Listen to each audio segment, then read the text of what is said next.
morning and welcome to WyoToday Newsroom here on 101.7 KDNO. It's Kevin Shieldsby. Last day I'm hosting WyoToday Newsroom. Hope Sarah's had a great vacation. Of course, tomorrow on 101.7 KDNO, it'll be Cody Baylor and myself with WyoToday Sports Live as we talk everything Fremont County sports.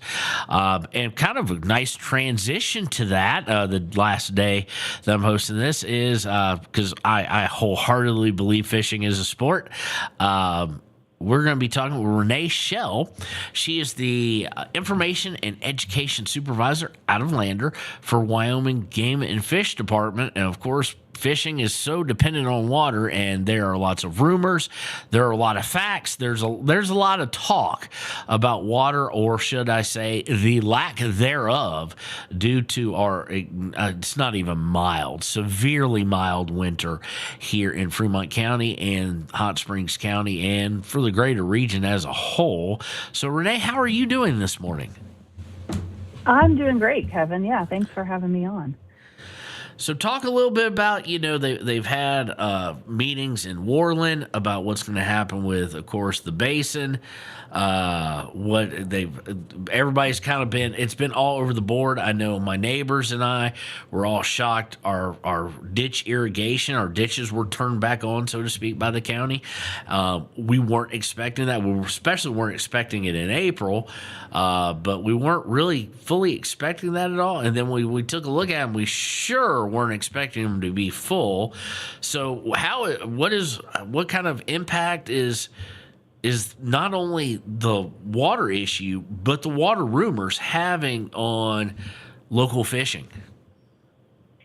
Yeah, so much to unpack here between, like you said, fishing. So there's kind of two different things, right? We've got snowpack, which is going to affect our rivers and reservoirs, but then we also have the range itself, right? And so, yeah, there's two different things. We've got a lot to unpack, Kevin. So everyone should just kind of hold on and listen. And I should say soon, I'm gonna send out a statewide and a region kind of report on this. So if you miss any of the nuance here, you should be able to read it soon and kind of get your hands on that. But statewide, let me start there. It's really been different across the state for snowpack at higher elevations. And again, that snowpack is what runs your bigger, like, ditches, rivers, and reservoirs. That's what fills those things, and even some of the ponds and things, right? So we had, as everyone knows, it's been warmer, I think in the Lander region, 10 to 15 degrees warmer than average. Now, we were, our mountains around this area were 100% of snowpack for a lot of winter, but that melted really early. And so now, and when I say 100% of snowpack, that's for that same time, over the history, right? The average snowpack that it usually is at that moment in time. So a few months ago, we were at 100%. Now we're at, depending on kind of if you look at Wind River or Sweetwater, between almost 60 and 40% of snowpack, what it normally is at this time in April. That's not good. So we're having earlier runoff, which is why the ditches are full, and things are starting to grow. So, people liberalize those ditches and things because it's like, well, the water is here. It needs somewhere to go, and it's warm enough that, people could start irrigating, right? So we've got that going on. So the worry is right now, the snowpack isn't there for this extended, for the ditch to run. So likely as the summer goes on, and I should say all of this is like, if we don't get more moisture, which we are just in a dry pattern. So long-term forecast, at least for this spring, I think through the beginning of June, is dry. So this is kind of where we're at. If we get a bunch of snow, that would be great. That would help. But so what we're worried about is, like you said, fish, but also I'm thinking of all the fawns and the young that are born in the spring. Green up is happening way earlier on the range. Normally that is timed with fawns being born, right? With young of the year for all species being born, insect hatches for birds and things like that. So everything's happening earlier, so it's going to be out of order. So potentially when the peak nutritional needs of like those lactating females and growing young are, we might be kind of crispy out there and there's not going to be a lot to support them. So that's a concern statewide at this point, and certainly in our area as well. One thing that was a positive is like the lack of our snow cover. So we've been in before, deep snow winters that aren't great for wildlife. And I'm thinking kind of our bigger ungulates, that makes it harder for them to move to find forage. That was not the case this winter. So they probably didn't blow through a lot of their fat stores this winter. So they might have a little bit extra coming into the spring, which would be good, especially for like lactating females, right? If they have a little bit of extra fat, they were able to move this winter and find the forage they needed. However, things aren't going to grow as tall if we don't have it on the range. So that earlier spring runoff is expected to dry up. Some things that we're doing as an agency already is we're shifting like our fish stocking. And that's happening statewide when we know, like a couple that I'm thinking of in particular that I know of are like Antelope Springs Reservoir and Burlington Reservoir. They're not going to be stocked at all this year because the water level is already low.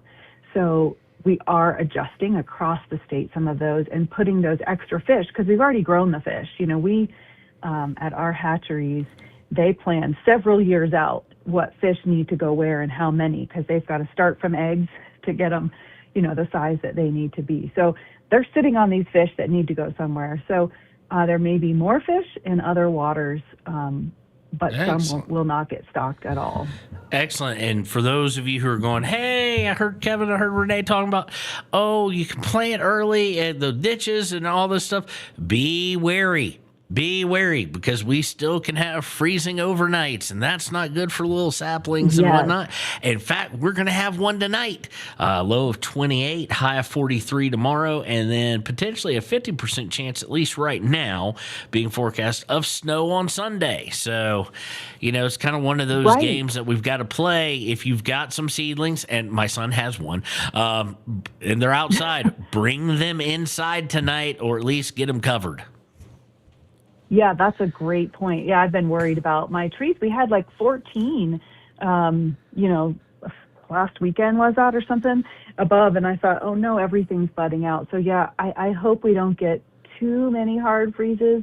That won't be good for habitat either, natural forage. So that's a little bit what we're up against. Another thing we're doing is some of our areas, like with antelope and deer, if they are at our objective or like the numbers that we know that habitat can support, we are liberalizing those seasons a little bit, which means we are maybe issuing like taking off antler point restrictions, which makes it easier to harvest more animals, or instituting some doe fawn tags, because we're worried that going into next winter, there won't be the forage. Animals won't have then, like, they'll use any extra fat stores they had. It'll be slim this summer, but they'll probably get through. And if fawns survive, it's going to be hard to get through whatever next winter is. And so having less mouths on the ground can be a good thing and prevent potentially a population crash as well. So those are the things that we are already thinking of. We're thinking kind of far into that future. Speaking of that. Yeah, and then, go ahead. Speaking of that, because, really when we're talking about, especially here within the cities, more so, I'm sure the livestock, the ranchers and stuff are a little bit more up on it. The big hunters are up on it a little bit more.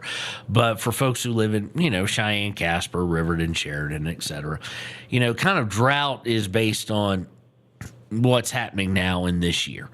Okay, we know the winter was not wet at all. I mean, I think Riverton had like maybe 5 inches of snow, maybe, and that may be being generous. Wow. It Yeah. seemed like nothing. In fact, coming home from a soccer game where we were broadcasting last week, that snowstorm, I mean, I had 3.5 inches on my truck at the Powder River rest station, just stopped there because none of us could see. And it Wow. just built up in an hour and a half. Conversely, as I followed the buses with the lovely Lady Wolverine soccer team on it, and as they caught up and we got home, by the time we reached Shoshone, roads kind of looked a bit damp. By the time we got 10 minutes outside of Riverton, it looked like not a thing had happened. But what I'm going with this is everybody thinks, okay, well, this year my yard's going to be dead, or, we're not going to be able to plant the garden, or this, that, and the other. What are some of the long-term implications? For example, the two extremes. We've had two extremes, the past 4 years. We had an epic Yeah. winter, and now we're having an epic winter in the exact opposite way. What are the long-term type consequences of that occurring?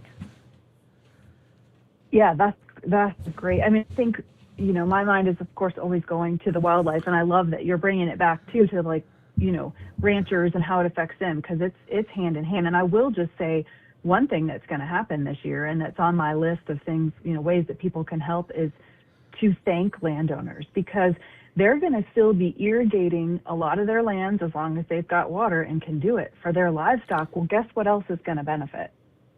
Our big game wildlife and all wildlife. So I think thanking landowners and being respectful, and if you've got neighbors or friends that are raise cattle and know that they're irrigating their property, like maybe you ask this year, like, how can we help you? What can we do? Because they're going to be carrying the lion's share of a lot of this for sure. But thinking also long term, one thing that I'm worried about, of course, is the fire season and what that looks like, because that, I know, and we're already seeing it. And everyone's. We had a day here in Riverton with around 7. Yesterday, of course, y'all had a pretty major house fire and a couple other structure fires up in Lander.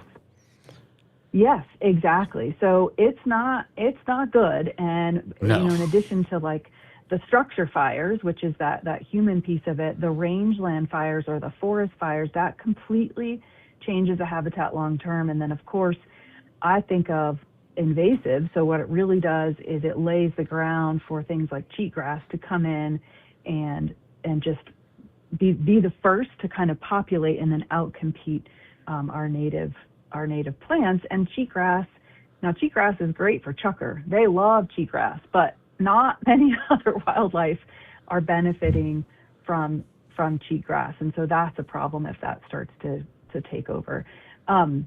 So that we're not totally like sky is falling, end of the world, Kevin, I do have some things that I feel like, in addition to thanking landowners and seeing where you can be helpful this year, I do have some things that I think, everyone can help out and do in this drought. So when you're ready for that, we can transition into how people can help as well. Let's jump right into that. What can landowners do? And if you could, kind of, let's break it down. Of course, everybody thinks, okay, well, the guy who owns like 27 acres or 270 or 2,700, a rancher or something of that nature, yeah, he could probably do a lot. Me with my little yard, I couldn't. So is there something that we can start off with that the average person living in Riverton, probably has maybe a third of an acre to 3/4 of an acre? What's some of the things they can do? Yeah, I think there's things they can do at home, and then there's things they can do, because most of Wyoming, we like to get outside, right? We value the fact that especially in our area, we have so much public land. And so there's things, no matter what you're doing, what kind of recreation or at home. So one thing for everywhere you go, and this will be no surprise to everybody, is we've got to be mindful of fire this year. I mean, even more than other years. And I think, nobody wants to start a fire, but things like avoid driving in like tall, dry grasses. Now, grasses might not grow very tall this year, so that could be a positive, so that maybe the fire season isn't quite as bad as expected. But if we get if we eke along with like a little bit of moisture every week or so, grasses may still grow tall, and that's when they dry out. That's going to be an issue to when people drive across those or park on those with hot engines, and even driving across, like driving off road. So that's an issue. So because it takes, I think it's like a mile of off-road track takes 3 weeks out of a mule deer's mouth. 3 weeks of food out of a mule deer's mouth. So Wow. think about that. So don't drive off road, because you break off that grass or whatever that habitat is, and they can't eat it. They're not going to eat it. One of the things you mentioned on the fire thing too, we had someone burning some stuff near us this past a weekend ago. Wasn't a fan. We did talk with former Chief Blumenshine of Riverton Fire, Volunteer Fire. He's still with them. It's just not his chief term anymore. Talking to him and just confirmed up, if you are having an outdoor burn, while it's not quote unquote illegal, please, and you're supposed to, it's not written into statute, but they've said, hey, you need to let us know. Let the local fire department know you're having a burn. Because for two reasons. One is they can be ready if it gets out of hand, and as we saw last year, it can get out of hand quick. Number two is they are going, just like Chief Blumenshine did with me, they're going to get inundated by calls.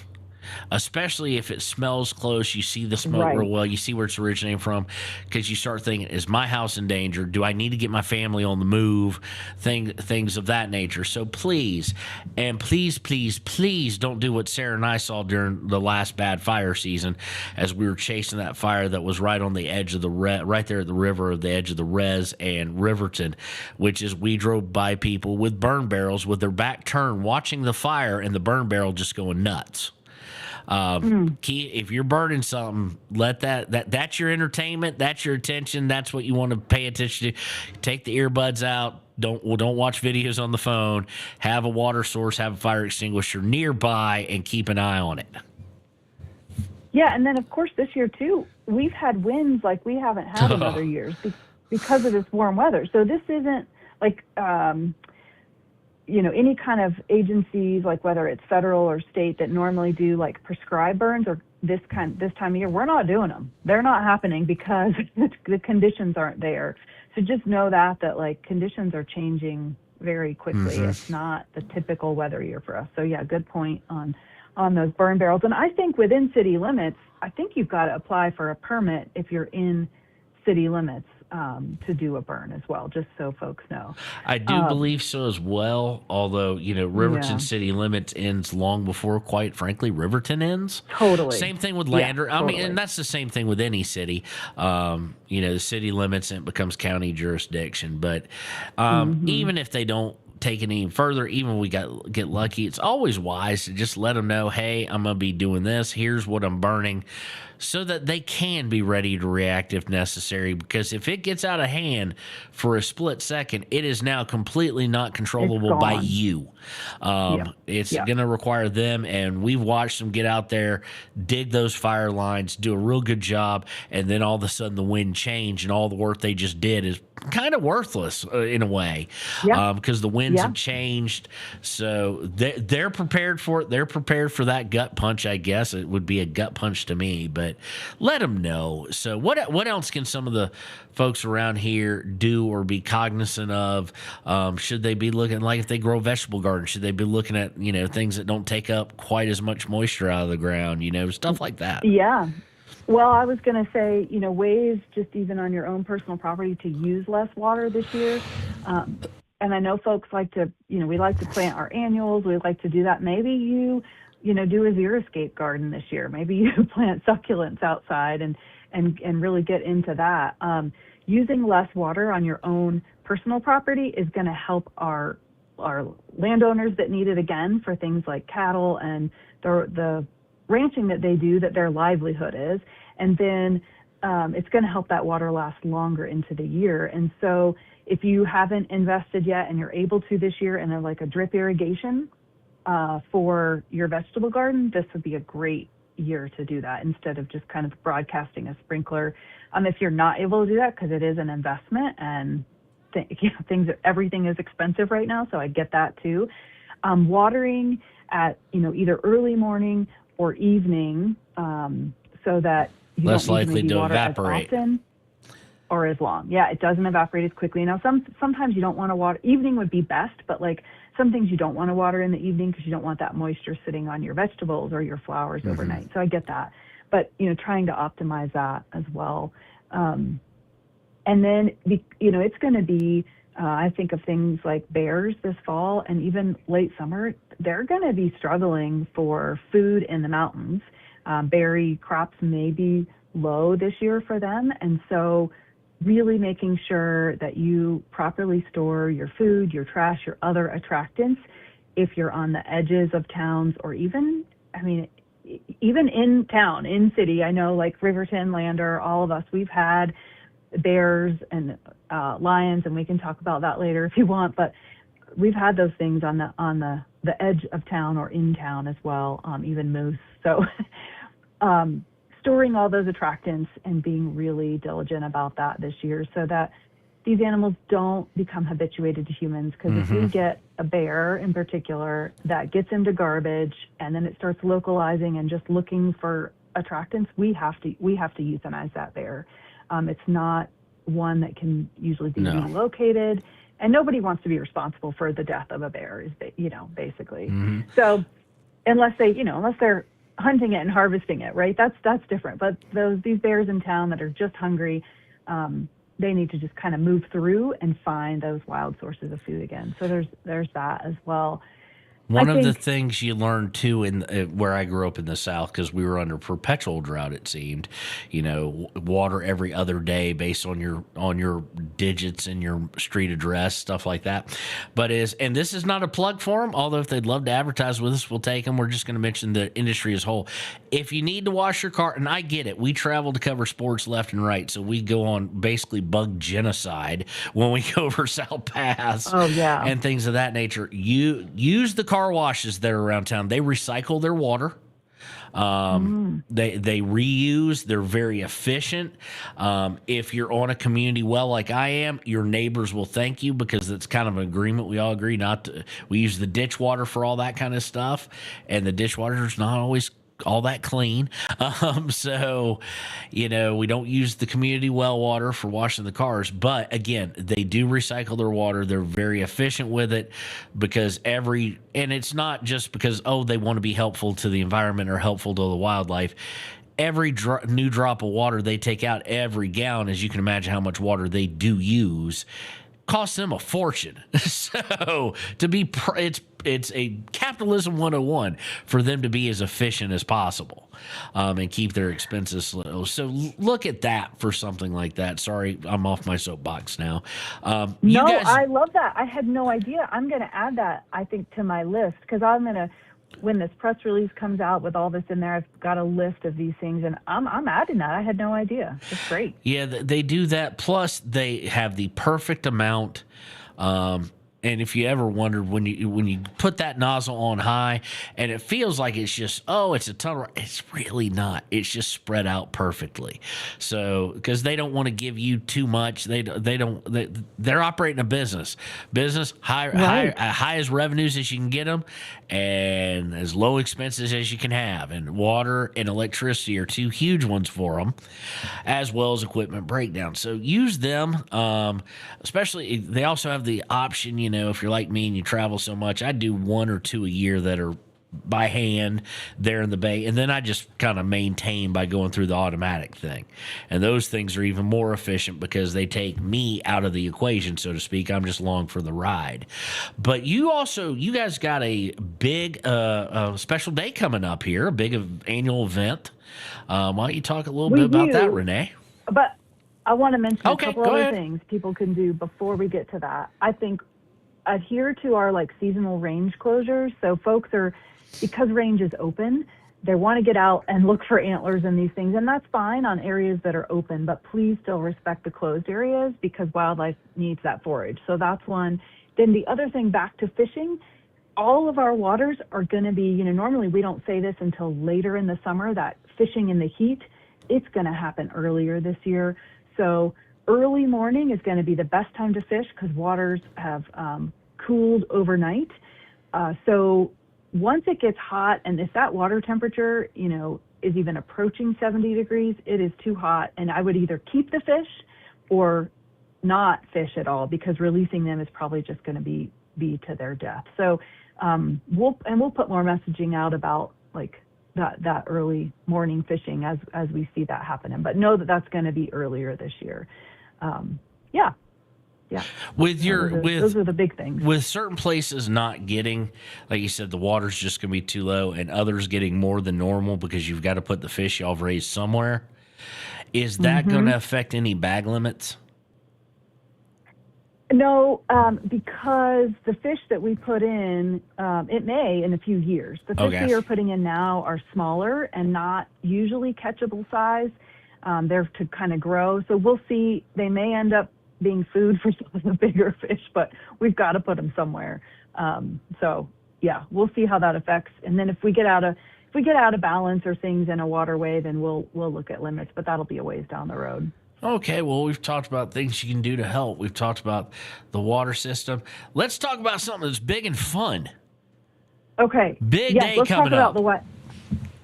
Wyoming Outdoor Weekend. So we have done this annually now for, 13, 14 years. I can't even remember. But it's May 15th and 16th. It's at the Lander Community and Convention Center.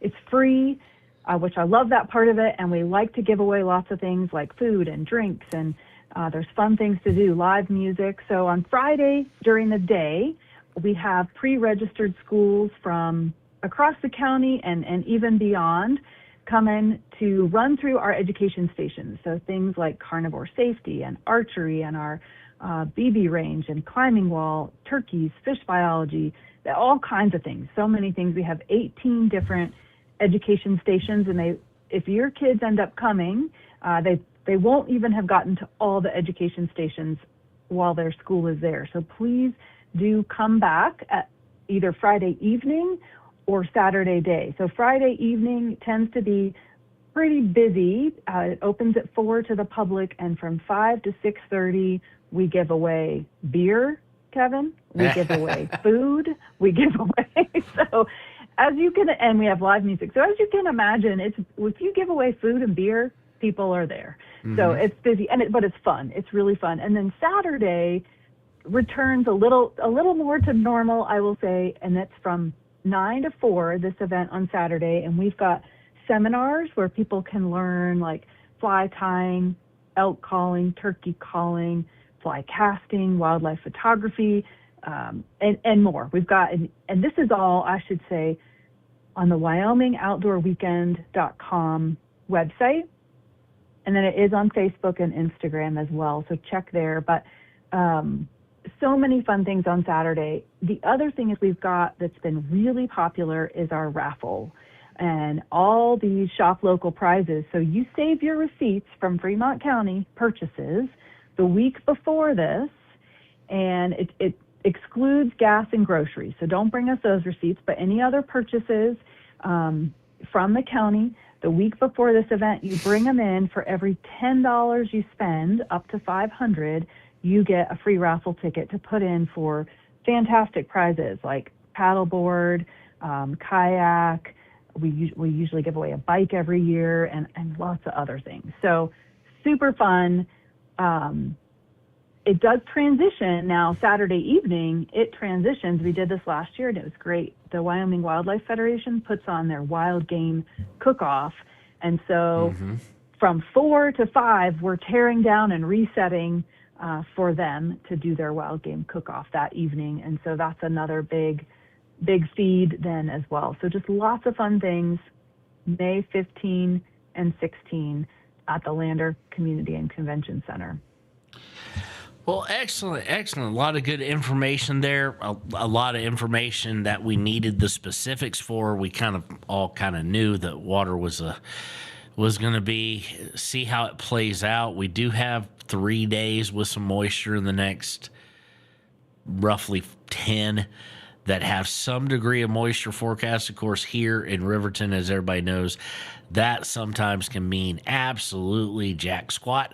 That's what I was going to say. As it generally comes in rolling off the mountains, hits lander more often than not, it seems, and then just dries up just because of just our terrain and our ecosystem here.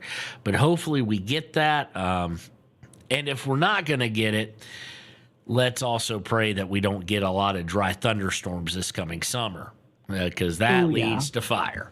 So if we can avoid that, we can deal a little bit better. But lots of great tips from Rene Schell here with Wyoming Game and Fish, and also some big fun things coming up. And of course, it's about that time to start hitting the rivers and hitting where you can, where there's water and fish. I know when I was really had the time to go fishing, it really didn't matter how good the water was as long as I could get to it, because it's called fishing, not catching, not to overuse the cliche, but sometimes you just need to be able to sit out there in the quiet and just hear nature and just de-stress. So there's that. And I'm going to put a plug in, Kevin. We'll talk, we'll do a whole fishing forecast on the next show as well. Okay. And we'll really dig into what that outlook is like. Awesome. Well, we want to thank you for joining us here. And for Rene Schell, this has been Kevin Shields. You've been listening to WyoToday Newsroom here on 101.7 KDNO. Tomorrow at 8:08 a.m., it'll be Cody, Baylor, and myself with WyoToday Sports Live. And then next week, thankfully, y'all can all cheer a happy cheer. Sarah, your normal host, is back. We'll see you next time on 101.7 KDNO.